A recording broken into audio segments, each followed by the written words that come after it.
Very good morning friends. मैं doctor Deepika आज आपको सियाटिका गृहदृष्टि के बारे में थोड़ा सा बताऊंगी। ठीक है ना। तो जो सियाटिका पेन है, बेसिकली सियाटिका नर्व होती है हमारे बैक रीजन से शुरू होकर के और वो पूरे पैर में जाती है अप टू टो। ठीक है ना। तो जब वो नर्व कंप्रेशन हो जाता है तो वो पूरे ही बैक से लेकर के पूरे पैर में जो है पेन होता है, वो तो बहुत ही और रेडिएटिंग नेचर का पेन होता है, बहुत ही इरिटेशन भी क्रिएट कर देता है। पेन प्रिकिंग पेन होता है, एकदम निडल जैसे किसी को सुई चुभ हो रहे हैं ना, इस टाइप का पेन होता है। बाएं आते हैं पेशेंट, कंप्लेन लेके आते हैं कि बहुत ही स्टिफनेस है पैर में नमनेस है, वॉकिंग डिफिकल्टी है, वीकनेस है, बहुत एकदम समझ नहीं आ रहा है कि क्या हो गया है ना। मतलब वो चल नहीं पाते हैं, एकदम उनकी मूवमेंट्स बिल्कुल ही रेस्ट्रिक्ट हो जाती है, कोई काम नहीं कर पाते हैं, या फिर उकड़ू बैठ गए हैं तो खड़ा नहीं होया जाता, खड़ा हो गए हैं तो बैठने में प्रॉब्लम होती है। ठीक है, तो वो बेसिकली जो है सियाटिका नर्व में कंप्रेशन की वजह से ऐसा होता है। ठीक है ना। तो इसके और भी बहुत सारे रीजंस है, जैसे कोई इंजरी वगैरह अगर बैक रीजन में हुई है, या फिर कोई डिस्क हर्निएशन की प्रॉब्लम है, या फिर स्पॉन्डोलाइथिस की प्रॉब्लम है, लंबोसेक्रल वर्टिब्रल कोई प्रॉब्लम है। ठीक है, तो उसमें बेसिकली L5 और S1 जो है वो नर्व का बेसिकली इन्वॉल्वमेंट उसमें होता है। ठीक है, या फिर कोई स्पाइनल स्टेनोसिस है। ठीक है, तो ये कुछ सिचुएशंस है जिनमें ऐसा हो जाता है। तो जो पेन है, जो नर्व है, वो बहुत ही इस पेन इसलिए करती है क्योंकि नर्व में इरिटेशन हो जाती है ना। इसलिए जो वो है पेन इतना सीवियर हो जाता है कई बार कि इंसान पूरी रात सो नहीं पाता है, उठ के बैठ नहीं पाता है ना। या बैठ जाए तो फिर दोबारा से लेट नहीं पाता, इतना ज्यादा दर्द होता है। ठीक है, और इसमें मेनली बटक्स और पूरा लेग वाला जो पोर्शन होता है वो इन्वॉल्व होता है। ठीक है, और पूरा जो जो सियाटिका अपनी नर्व है वो पैर के पीछे की तरफ से निकलती है, तो उसी पूरे पैर में ऐसा लगता है जैसे खिंचावट हो रही है, झंझनी हो रही है, इस टाइप से पेन होता है। तो इसके लिए थोड़ा सा एक मतलब एग्जामिनेशन का तरीका है कि आप लेट जाइए सीधा और अपना पैर उठा के देखिए, है ना। तो पैर आप उठा नहीं पाएंगे अगर आपको सियाटिका नर्व कंप्रेशन है, तो मतलब सियाटिका है, पेन है, तो आप उठा नहीं पाएंगे। जैसे ही आप उठाएंगे तो आप पेन होगा। ठीक है, बिल्कुल आप पैर को मतलब खड़ा नहीं कर पाएंगे। इसके लिए आप जो है वो एक्सरे वगैरह करा सकते हैं, ये देखने के लिए कि नर्व का कंप्रेशन है कि नहीं है। ठीक है, और साथ में मॉडर्न में कुछ इसके ट्रीटमेंट्स हैं, बट वो सारे ट्रीटमेंट्स नॉर्मली पेन के लिए हैं, और पेन किलर्स देते हैं वो लोग, स्टीरॉयड देते हैं, और स्टीरॉयड्स देते हैं, फिजियोथेरेपी वगैरह करवाते हैं वो लोग।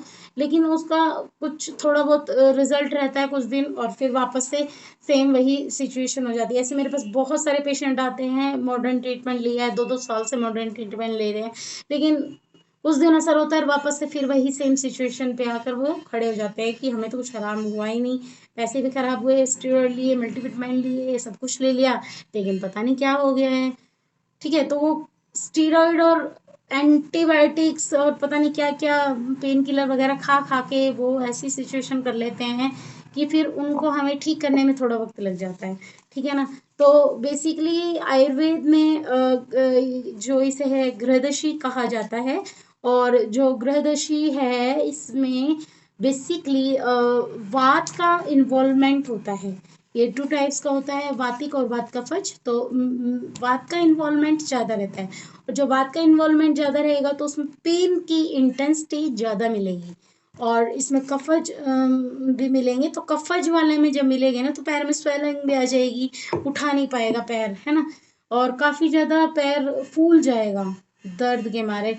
दर्द होता है, फूल जाता है, सब इस तरह की सिचुएशन हो जाती है।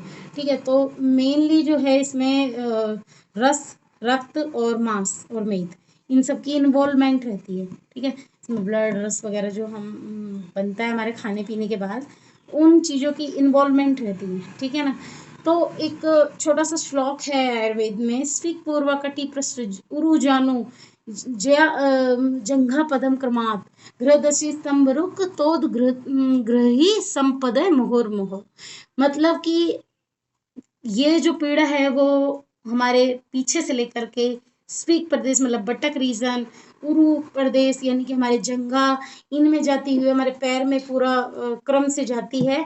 और उसके बाद में तोद भी, तोद होता है प्रिकिंग पेन, रुक मीन्स रुझा यानी पेन, इन सब को क्रिएट करती है। स्पंदनम, स्पंदनम होता है मतलब कि रुक रुक के दर्द होता है, ऐसा पेन क्रिएट करती है, ठीक है ना।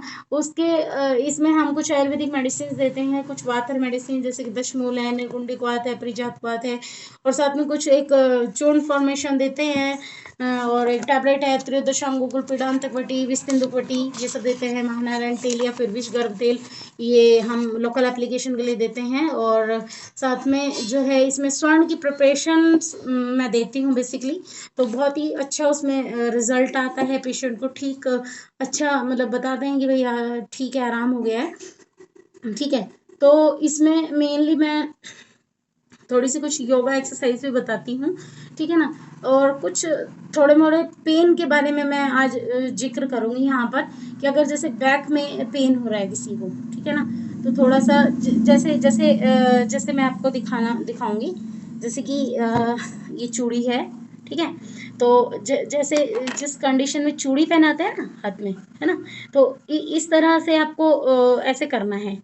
ऐसे करने से क्या होगा कि आपके ये पॉइंट जो है दबेंगे, ठीक है। हमारा बेसिक पर्पस क्या है कि इनको दबाना है, ऐसे इस तरह से, जिस तरह से चूड़ी यूं करके पहनी जाती है, यूं यूं यूं, तो ये कितने सारे पॉइंट्स दब रहे हैं इससे, है ना, ये कितने सारे पॉइंट्स दब रहे हैं, तो ये सब पॉइंट्स दबने चाहिए, ठीक है। ये सारे पॉइंट्स दबने चाहिए उस कंडीशन में, ठीक है। तो ये आप पॉइंट्स दबाओगे, प्लस में आप सारे ये साइनस के कुछ पॉइंट्स हैं, ये सारे फिंगर्स के जो पोरवे हैं वो आपको सारे दबाने हैं, दोनों फिंगर्स के, ठीक है ना।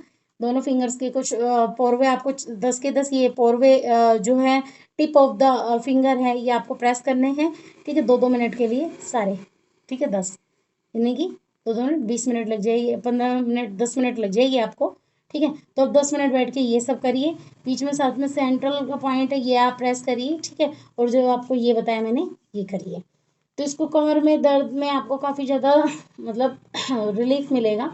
और पैर में अगर आपके दर्द है, पैर में भी पूरा दर्द आ रहा है, जैसे कि मैंने अभी बताया था ग्रदशी में पैर में दर्द होता है, तो रिंग फिंगर की मसाज करिए, जो आपके रिंग फिंगर है ना ये, इसकी ऐसे ऐसे करके मसाज करिए इसमें पूरा, ठीक है।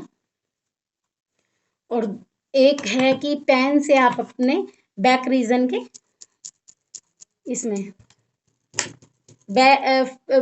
जो बीच वाली फिंगर है, मिडिल फिंगर, उसके बैक में मसाज करिए पेन से, तो इसमें जो गर्माहट पैदा होगी, इसके डायरेक्ट जो है पूरा का पूरा कांटेक्ट हमारी बॉडी से होता है, हमारे एक्यूप्रेशर पॉइंट से होता है, ठीक है। तो आप बीच की फिंगर के पीछे मसाज करेंगे तो उससे पैर का और कमर का दोनों का दर्द ठीक होगा। और अगर आप जो है ये जो आपको बताई थी मैंने रिंग फिंगर, तो रिंग फिंगर की पूरी इस तरह से मसाज आप करेंगे, ठीक है। और कलाई के लिए ये मैंने आपको बता ही दिया है, कमर का है, ठीक है। और साथ में आपको कलाई के पीछे जो ये हमारा कलाई वाला रीजन है, तो इसके पीछे जो सेंट्रल इसका पॉइंट है एक, ये वाला जहाँ से आपका हाथ यूँ मुड़ता है उसके यहाँ पर, इस पॉइंट को आप 2 मिनट के लिए प्रेस करिए, ठीक है। तो इससे आपको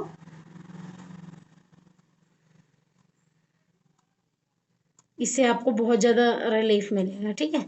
और एक ये चीज़ें हैं, ये जो हाथ है, हाथ के बीच बीच में ये कुछ जगह जगह से आपको खाली मिलेंगी, ठीक है, बीच बीच में आपको जगह खाली मिलेंगी, तो ये जगह जो है ना आपको ये जगह भी प्रेस करनी है, दोनों हाथ, है ना। तो अगर आप ऐसा करते हैं तो आपको काफ़ी इससे राहत मिलेगी। बाकी दवाइयाँ तो आपको लेनी पड़ेगी, बिना दवाइयों के तो नहीं हो सकता है। कुछ योगा कुछ एक्सरसाइज इसमें बताए गए हैं जो कि मैं आपको बताऊंगी, है ना। तो इसमें आप ये सब एक्सरसाइज करिएगा, और बैठ के थोड़ी देर योगा प्राणायाम वगैरह करिए, और ये पॉइंट्स दबाइए। फिर से एक बार पॉइंट्स रिपीट कर देती हूँ मैं। देखिए ये सब पॉइंट्स करने हैं आपको, ठीक है, जिस चूड़ी पहनाने की वाले में। दूसरा आपको ये सारे पोरवे वाले पॉइंट्स दबाने हैं 10 के 10, ठीक है। साथ में आपको सेंटर पॉइंट दोनों के दबाने हैं, ठीक है। 2-2 मिनट सारे पॉइंट्स खाली पेट आपको दबाने हैं, ठीक है। इसके बाद में आपको क्या करना है कि जो आपकी ये रिंग फिंगर है इसकी मसाज करनी है, ठीक है। और मिडिल फिंगर के बैक में पेन से, ठीक है ना। दोनों हाथों के में करना है इसी तरह से सेम।